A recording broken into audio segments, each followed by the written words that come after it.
Primeiro hábito: organize o amanhã hoje. Imagine que eu te peça para jogar um jogo comigo. Vou fazer 10 perguntas e se você responder corretamente, ganhará dinheiro.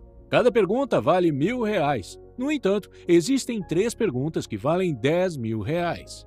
Você só tem 24 minutos para responder todas as 10 perguntas. Mas é o seguinte, eu não vou te dizer quais as perguntas que valem R$ 10.000. Você só saberá quanto ganhou no final do jogo. Então o jogo começa. Com certeza, eu tornei as coisas mais difíceis para você ao não dizer quais as 3 perguntas que valem R$ 10.000.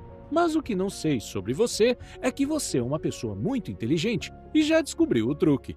E já sabe que as perguntas 2, 4 e 6 são as perguntas de mais valor. Não sei como você fez, mas de alguma forma você descobriu o truque antes do jogo começar.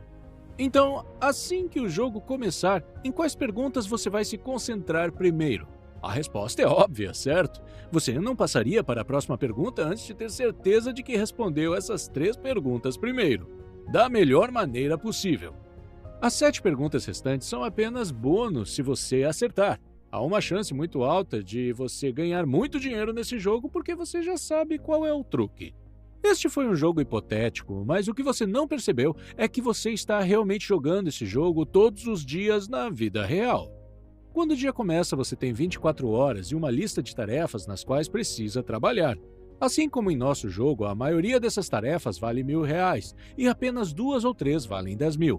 Esses valores também são hipotéticos, claro. O que quero dizer é que a maioria das tarefas vale muito pouco, enquanto apenas poucas delas têm um valor muito alto. Se você conseguir identificar e priorizar essas 3 tarefas de alto valor e concluí-las primeiro, você ganhará uma vantagem imensa. Assim como fez naquele jogo ao priorizar as perguntas de alto valor. Na vida, provavelmente a melhor habilidade e a mais subestimada é a capacidade de priorizar. Pessoas de sucesso não fazem tudo o que têm para fazer. Elas nem mesmo fazem a maior parte das coisas nas suas listas de tarefa. O segredo delas é que elas têm o hábito de fazer sempre as coisas mais importantes. Organizar o amanhã hoje é um hábito simples que pode ajudá-lo a priorizar e planejar seu dia com mais eficiência. Funciona assim. Todos os dias, antes de almoçar, você gasta 5 minutos planejando o dia de amanhã, fazendo 2 perguntas simples. 1. Quais são as 3 coisas mais importantes que tenho que fazer amanhã? 2. Entre essas 3 tarefas importantes, qual delas eu preciso concluir, não importa o que aconteça? Então, quando você olhar para a sua lista, ela deve ter 3 tarefas no topo e uma destacada como obrigatória. E, finalmente, várias tarefas menores que você também precisa concluir, mas não são sua prioridade. Identificar as prioridades diárias pode parecer um passo insignificante a ser dado, mas fazê-lo no dia anterior libera sua mente subconsciente enquanto você dorme, e você não precisa mais se preocupar se vai estar preparado ou não para tudo o que precisa fazer. Você acorda com ótimas ideias relacionadas às tarefas importantes, com as quais você nem tinha imaginado. Enquanto você dorme, seu cérebro começará a se preparar automaticamente para o fechamento bem-sucedido desses ciclos. Isso é conhecido como efeito Zeigarnik, que basicamente significa que as tarefas incompletas permanecem tanto na mente consciente quanto no subconsciente, até que a tarefa seja concluída. Em outras palavras, a mente não gosta de negócios inacabados. Matemáticos e escritores de alto nível usam muito esse método. Antes de dormir, eles levam alguns minutos para analisar o problema em que estão trabalhando ou que não conseguem resolver. E então, a mente trabalha a noite toda para fechar o ciclo e eles acordam de manhã com ótimas ideias.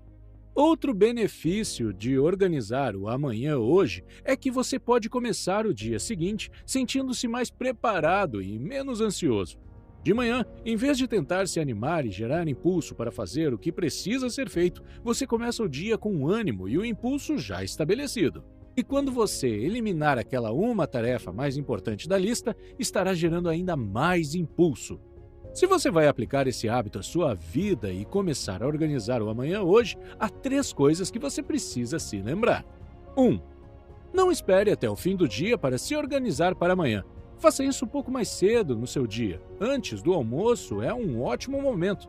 Estabeleça uma regra para que você organize o seu dia de manhã antes de começar a comer seu almoço. 2. Por algum motivo, se você não puder trabalhar em suas tarefas importantes da forma ideal, gaste pelo menos 1 minuto nelas. Isso ajudará a desenvolver o hábito. 3. Lembre-se, se você não priorizar o que é importante, outras pessoas farão isso por você, mas vão priorizar o que importa para elas, na sua lista, na sua vida. Você está sempre trabalhando em prioridades. A questão é em quais prioridades você está trabalhando, nas suas ou nas dos outros. Segundo hábito, diga não. Você acabou de chegar do trabalho. Sua esposa e seu filho estão te esperando para jantarem juntos. Você se senta para comer e seu filho começa a contar sobre o dia dele, e é aí que seu telefone mostra uma notificação. Um colega de trabalho precisa da sua ajuda para encontrar um documento. Você lembra onde deixamos o relatório de vendas? Ele pergunta. Você interrompe seu filho e começa a trocar mensagens de texto com seu colega. O que mais você pode fazer? Você pensa. Você tem que ajudar seu colega ou ele estará em apuros. Enquanto você faz isso, sua família janta e agora sua esposa é a única que sabe o que aconteceu durante o dia escolar de seu filho. Tenho certeza de que se eu te perguntasse quem é mais importante para você, seu filho ou seu colega de trabalho, sua resposta seria meu filho, é claro. Mas o que você acabou de fazer foi trocar algo importante por algo urgente. Urgente e importante são duas coisas diferentes, mas muito fáceis de serem confundidas. Por exemplo, digamos que você está no trabalho tentando terminar um relatório até o final do dia. É um relatório que você deve enviar todos os dias antes das 18 horas. Enquanto você está preocupado com o relatório, de repente seu chefe lhe envia uma mensagem e faz algumas perguntas urgentes. Se você for como a maioria das pessoas, vai parar de trabalhar e responder a todas as perguntas que seu chefe está fazendo, até que ele esteja satisfeito e te deixe trabalhar. Então, você vai voltar a trabalhar no relatório. Mas é o seguinte, você já perdeu o impulso e perdeu bastante tempo também. O que significa que provavelmente perderá o prazo das 18 horas e fará a hora extra. Além disso, você também vai perder um jantar com a sua família. Então, quando o seu parceiro ou parceira perguntar por que você está atrasado, você começará a reclamar do seu trabalho e vai colocar a culpa no seu chefe. Eu sei que você não vai gostar de ouvir isso, mas a culpa é sua, não do seu chefe. Você é que não teve coragem de dizer não ao seu chefe. Foi você que trocou algo importante por algo urgente. A coisa certa a fazer nesse cenário é explicar ao seu chefe que você está trabalhando em um prazo importante e que entrará em contato com ele assim que terminar. Coisas urgentes surgem o tempo todo. Quando você diz sim para uma coisa urgente, você está dizendo não para outra coisa importante. Assim, quando você diz sim ao seu chefe, você diz não ao seu próprio trabalho e à sua família. Eu sei que dizer não é difícil, desconfortável e não estamos acostumados a fazê-lo, principalmente quando a pessoa é alguém acima de nós em algum tipo de hierarquia. Mas, sem isso, a vida se torna impossível de lidar. Certa vez ouvi a história de um atleta aposentado que estava sempre disposto a ajudar pessoas. Durante anos, ele ajudou qualquer pessoa da melhor maneira que pôde, a ponto de ficar mais esgotado do que nunca tinha estado antes de se aposentar. E se viu passando cada vez menos tempo em casa com sua família. Então, ele fez uma mudança muito simples. Ele colocou uma foto de sua esposa e filhos em sua mesa, ao lado de seu telefone.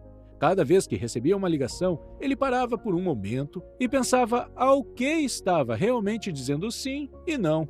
Ele não parou de ajudar os outros, mas tornou-se mais seletivo em suas ações. Portanto, lembre-se que quando você diz sim para algo, está dizendo não para muitas outras coisas.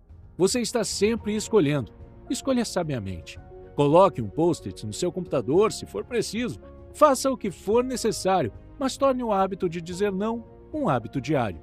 Não quero fazer parecer que já dominei esse hábito e que estou aqui para te ensinar. Não, ainda estou lutando com isso na minha vida. Ainda me pego lendo um e-mail no telefone enquanto minha filha está tentando falar comigo. Ainda estou perdendo jantares em família porque esqueci de dizer não. O importante é que, em relação a ontem, estou um pouco melhor hoje em dizer não. E isso é o que importa. Devemos sempre comparar onde estamos hoje com onde estávamos ontem, em vez de nos compararmos com os outros. Ok, eu fugi um pouco do assunto aqui. Então, para resumir, crie o hábito de dizer não, especialmente para as coisas que são urgentes, mas não importantes. Terceiro hábito, concentre-se em uma coisa de cada vez. Bob Gassoff terminou a faculdade com o ambicioso objetivo de ingressar nos SEALs da Marinha Americana. Esses caras têm o melhor treinamento das Forças Armadas dos Estados Unidos quando se trata de combate. Ele se preparou e, quando chegou sua vez, estava no auge da forma física e mental. Mas havia uma coisa chamada Semana do Inferno, para a qual Bob não estava preparado. Essa semana era projetada para separar os mais fortes do resto, e era brutal. Eles dormiam menos de 30 minutos por noite e estavam sempre com frio e molhados. No terceiro dia, Bob estava completamente exausto. Ele ainda tinha 4 noites pela frente e o melhor corredor e nadador do grupo havia acabado de desistir. Quando finalmente tinha alguns minutos para se alimentar entre as atividades, os instrutores caminhavam entre os homens exaustos e anunciavam uma longa lista de atividades terríveis que estavam programadas para o resto do tempo restante. Essa era uma tática projetada para assustar os candidatos mais fracos e eliminá-los. Bob pensou em desistir também, mas em vez disso criou uma estratégia. Ele estreitaria sua mente para um único ponto de foco. Pensar nos 4 longos dias de tortura que estavam por vir o deixava perdido, então ele decidiu se concentrar apenas no próximo passo. Bob agia como se o próximo passo fosse a única coisa difícil que ele jamais teria que fazer em sua vida. Bob manteve seu foco em apenas um passo o tempo todo. Entre os 240 homens, Bob foi um dos 24 restantes e um dos 2 únicos que se formaram como oficiais. Bob é um exemplo do poder do foco. Quando você se concentra em coisas demais, não apenas fica sobrecarregado, mas também perde o foco nas coisas que realmente importam. Uma das armadilhas mais comuns de cair nos negócios e na vida é tentar focar em coisas demais e perder o foco nas coisas importantes. Fazer isso não apenas causa baixo desempenho, mas também tem um tremendo impacto negativo em sua autoconfiança. Apenas olhe para a sua própria vida. A quanta informação você tem acesso em um dia normal? A tecnologia é incrível, mas a humanidade ainda está aprendendo a lidar com ela. A tecnologia nos dá a capacidade de receber muito mais informações, mas não nos ensina como priorizar essas informações e como lidar com elas. Então, você tem uma caixa de e-mail cheia, várias mensagens de texto para responder, cursos que precisa fazer para melhorar no trabalho e eventos de networking para participar, e ainda precisa encontrar tempo para seus entes queridos. Em qual dessas coisas você vai focar? Aqui está o que certamente acontecerá se você se concentrar em muitas coisas. Você não se sentirá realizado. Você estará sempre ocupado, mas não será produtivo. Há uma grande diferença entre ocupado e produtivo. Pessoas ocupadas são como um fogo que produz muita fumaça, mas pouco calor. Por outro lado, pessoas produtivas são como um fogo intenso, sem fumaça. Pessoas ocupadas são muito boas em produzir uma enorme nuvem de fumaça. Eles estão sempre falando ao telefone, estão sempre correndo de uma reunião para outra, sempre fazendo hora extra.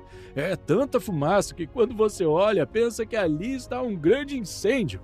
Mas na realidade não há fogo, não há calor, é só fumaça. A pessoa está apenas ocupada, mas não está produzindo quase nada. Então, para resumir o hábito número 3, se você quer se sentir realizado e produtivo, não se concentre em muitas coisas. Concentre-se em uma coisa mais importante. Tente aplicar essa ideia a todos os aspectos da sua vida. Por exemplo, aplique o mesmo princípio a este vídeo e escolha apenas um hábito e trabalhe nele primeiro, em vez de se concentrar nos 3 ao mesmo tempo. Agora, quando você estiver estabelecendo um desses hábitos ou qualquer outro, chegará um dia em que você encontrará um muro em seu caminho. Talvez no dia 3 ou no dia 13, chegará um dia em que você não terá vontade de se exercitar, estará estressado e será tentado a arruinar seu progresso. Construir um novo hábito nunca é fácil. Ainda bem que tem algumas dicas bastante práticas para você usar para qualquer tipo de hábito. Então, aqui estão. Muitos livros dizem que levamos 21 dias para construir um novo hábito, mas isso não é verdade. A razão é simples. Seus hábitos estão em constante estado de formação. Você os torna constantemente mais fortes ou mais fracos com base em quanta atenção você dá a eles dia após dia. Se você está tentando adicionar um novo hábito à sua rotina diária ou substituir um hábito por outro, você deve entender as 3 fases de formação do hábito. A primeira fase é chamada de lua de mel. Ela geralmente começa quando você se sente inspirado por algo legal, como um livro, uma palestra, um podcast ou uma ideia. Você pensa, eu quero ter um abdômen definido. Os primeiros dias parecem fáceis e você diz a si mesmo, eu vou conseguir, estou totalmente pronto para esse desafio. Infelizmente, a fase lua de mel não dura para sempre. No dia 3 ou no dia 8, você começa a enfrentar os obstáculos. E aqui começa a segunda fase, a fase da luta. Este é o ponto onde eu vou conseguir se transforma em isso é bem mais difícil do que eu esperava. Ou será que faz mesmo diferença se eu pular um dia? Uma batalha entre seus novos hábitos e seus velhos hábitos se inicia. Esta é uma etapa normal e a mais importante, porque é onde a maioria das pessoas desiste. Este é o cemitério de muitos hábitos. Para passar desta fase, você só precisa vencer 2 ou 3 de suas lutas. Aqui estão 4 técnicas para ajudá-lo a passar por essa fase com sucesso. 1. Ritualize. Para muitas pessoas, o final de semana é a melhor parte da semana, mas para mim era a pior parte. Por quê? Porque eu tinha todos os meus hábitos ritualizados durante a semana, principalmente minha alimentação, mas no fim de semana era o único momento em que eu não tinha rituais. Muitas vezes eu comia de forma saudável e me exercitava a semana inteira, mas acabava arruinando todo o meu progresso durante o fim de semana. Por um tempo, não conseguia entender por que isso estava acontecendo, mas depois percebi que era tudo porque eu tinha poucos rituais durante o fim de semana. Portanto, se você deseja facilitar a sua vida, ritualize seu novo hábito durante a semana toda, inclusive o fim de semana. 2. Reconhecimento. Quando você chegar no dia 3 de seu plano de exercícios e estiver deitado na sua cama debatendo consigo mesmo se quer ou não sair nessa chuva para se exercitar, reconheça onde você está. Aprenda a simplesmente dizer para si mesmo, estou na fase de luta. Reconhecer que você está na fase de luta é como tirar uma venda antes que a luta comece. Agora que você sabe contra o que está lutando, lembre-se de que é importante vencer essa batalha de hoje. Por quê? Porque cada vez que você vence uma batalha, a próxima fica mais fácil de vencer. Graças ao impulso que você está criando, como se você estivesse se colocando em movimento e permanecendo nesse movimento. Esse impulso funciona do lado contrário também. Cada batalha que você perde torna mais fácil desistir na próxima vez. 3. Faça 2 perguntas a si mesmo. Quando estiver lutando, pergunte a si mesmo como me sentirei se vencer essa luta? E como me sentirei se perdê-la? Isso muda seu foco de suas lutas para suas emoções. Ao fazer isso, concentre-se nos bons sentimentos como esperança, otimismo e orgulho, em vez dos negativos associados à derrota. 4. Projeção de vida. Visualize como será a sua vida daqui a 5 anos se você não fizer a mudança desejada e vencer consistentemente suas lutas. Como será a sua vida daqui a 5 anos se você continuar seguindo a mesma dieta? Se você não se exercitar? Se você não parar de fumar? Seja honesto consigo mesmo, crie uma projeção detalhada e imagine como você se sentirá no futuro. Agora, faça a mesma coisa, mas se você conseguir. Como será a sua vida se tudo der certo? Este é um exercício poderoso que o ajudará a vencer nos momentos de luta. Finalmente, a última fase se chama segunda natureza. Nesta fase, o hábito requer muito pouco esforço para acontecer. Você sente que já venceu a batalha, mas não baixe a guarda tão rápido, porque há 3 grandes monstros escondidos prontos para te atacar. 1. Monstro do desânimo. Uma das infelizes realidades do mundo é que as coisas boas não fluem automaticamente para você só porque você trabalha muito e faz as coisas certas. Por exemplo, você mudou sua dieta e fez tudo certinho, mas não teve os resultados de perda de peso que você esperava. É muito fácil cair na mentalidade de por que me incomodar, não vai fazer nenhuma diferença mesmo. O monstro do desânimo é muito perigoso porque vai fazer você parar de tentar. No entanto, antes de parar, lembre-se de que o progresso ocorre em surtos, não em intervalos regulares. Você não perde 0,5 quilos por semana, você passa 2 a 3 semanas sem perder nenhum quilo e de repente perde 1 quilo de uma vez. É assim que o progresso acontece em qualquer contexto. 2. Sedução do sucesso.